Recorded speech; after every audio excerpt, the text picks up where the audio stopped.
Nag-interest ako sa what is a poetically celestial person.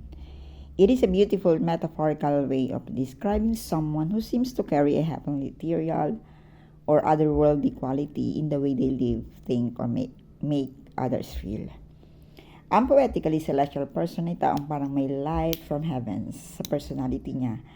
Not necessarily perfect or literally divine, but there is something about them that feels rare, peaceful, soulful, and deeply inspiring.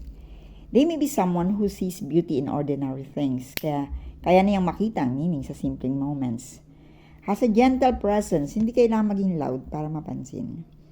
Thinks deeply, reflective, philosophical, at curious about life. Carries inner peace, hindi madaling madistract ng drama at negativity. Inspires without trying, sometimes their way of living becomes an inspiration to others. Has depth and wisdom, especially wisdom gained through experiences, pain, love, and growth. Loves without excessive possession. Marunong magmahal, pero marunong ding magbigay ng freedom. In a poetic sense, you could say a celestial soul is not someone who lives above the world, but someone who brings a little heaven into the world through the way they live.